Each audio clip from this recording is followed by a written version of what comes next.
तन्हा कौन है बादशाह वो कौन है मेहरबा वो कौन है क्या ऊंची शान है अल्लाह अल्लाह उसकी सब निशान है अल्लाह अल्लाह सब दिलों की जान है अल्लाह अल्लाह हस्बी रब्बी जल्ल अल्लाह अल्लाह अल्लाह ما في قلبي غير الله الله الله نور محمد صلى الله لا إله إلا الله الله الله af eder günahı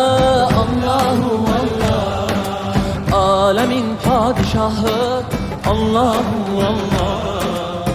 yüreklerin penahı Allahu Allah işit Allah dertimi bu ahlarımı rahmeyle bağışla günahlarımı hayır eyle hem akşam hem sabahlarımı Hasbi Rabbi Zallallah Allahu Allah Ma fi kalbi gayrullah Allahu Allah Nur Muhammed sallallahu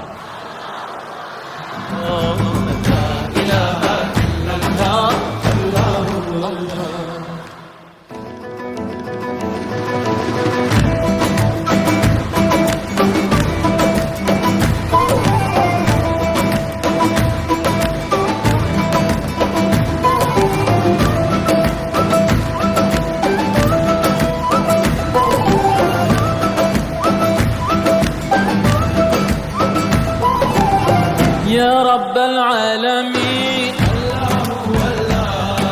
صل على طه الأمين في كل وقت وحين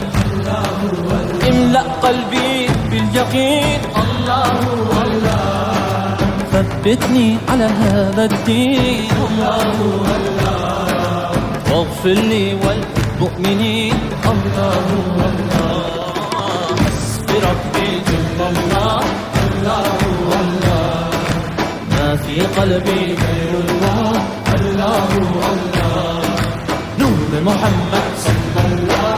الله الله